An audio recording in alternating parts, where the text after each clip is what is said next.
Don't all go at once, man. I want to ask you about Spoon. Yeah. Obviously had a really good year last year, but with the changes in the secondary guys leaving, like, what do you see out of him right now in that role, kind of more leadership, and what's it bring to you guys? I mean, you know, it's there's the consistency with like the details, especially when you get on the field. And just his football awareness, the ID formations, and calling out splits, and you know, trying to call out route concepts before you see them.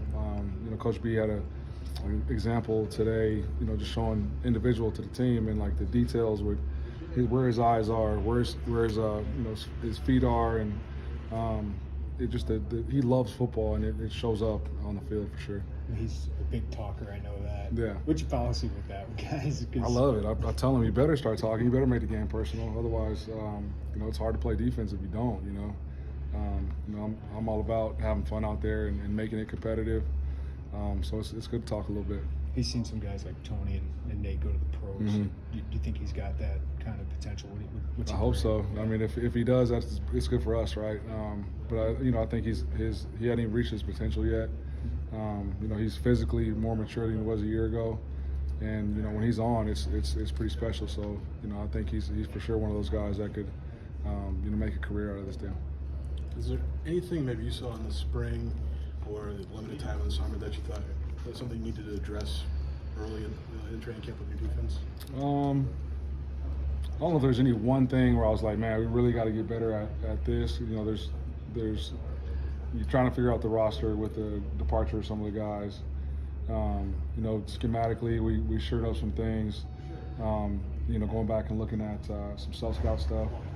So we've tweaked some scheme stuff and some concepts here and there.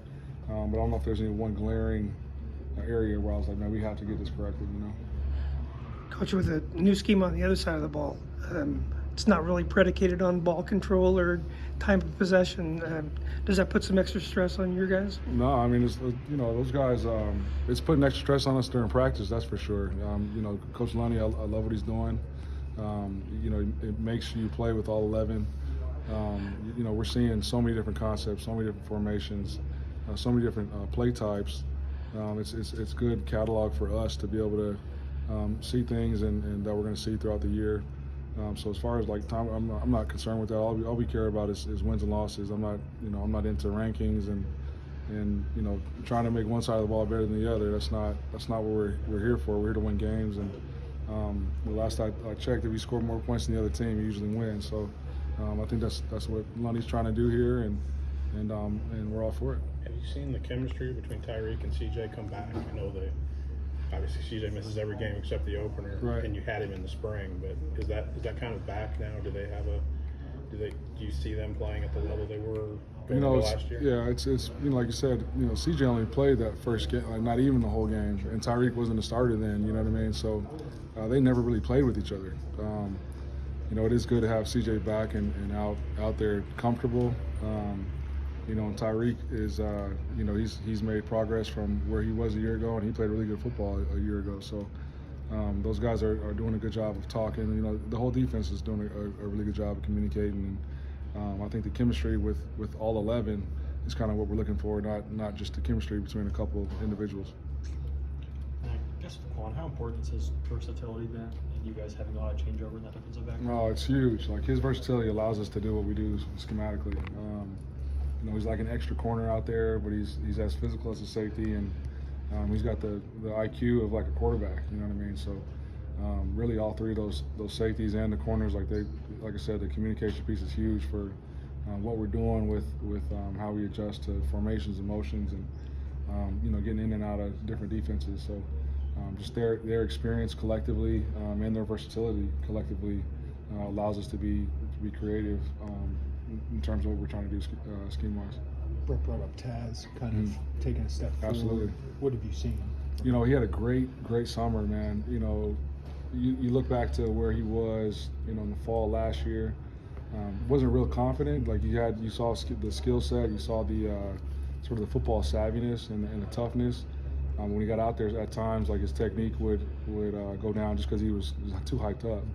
Then you fast forward to, you know, his winter conditioning, you know, put on some pounds, you know, got a little stronger, got a little faster, and then, you know, took reps with the ones in the springtime, kind of gained some confidence, and then he really killed the summer. Him and Tank, you know, he looks different. You know, he's acts different. We had a one-on-one meeting today, and I was just telling him, like, man, you just look so much more comfortable, so much more confident while you're out there. And I guarantee you, it's because, you know, Tank done broke him down in the weight room, and so to see him out at practice now and playing with good technique, no matter what the situation is, and being vocal is something that we needed from him, and I'm excited to see him this fall.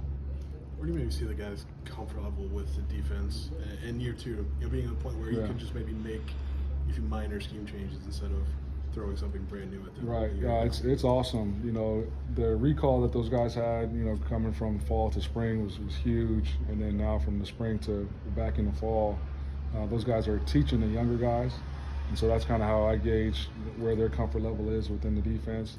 You know, they'll be on the sideline and talking about, you know, what the twos saw out there, and if a coach missed, you know, maybe a coach missed a coaching point with one of the guys that are out there, the players are coaching themselves up, and so to me that's a good sign of leadership. It's a good sign of those experienced guys just understanding what we're trying to do conceptually, and being able to, you know, regurgitate what us as coaches are preaching to them in the film room.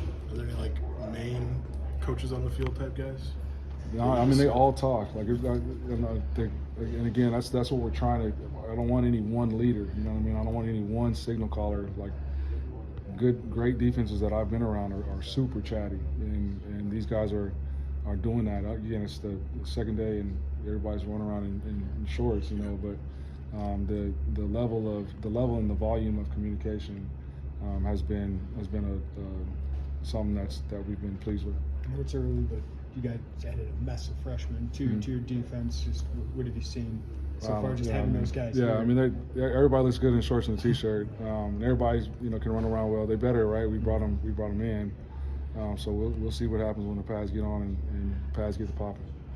A lot of experience in the secondary. Do you feel like that can be a team strength for it? Yeah, I think it needs to be.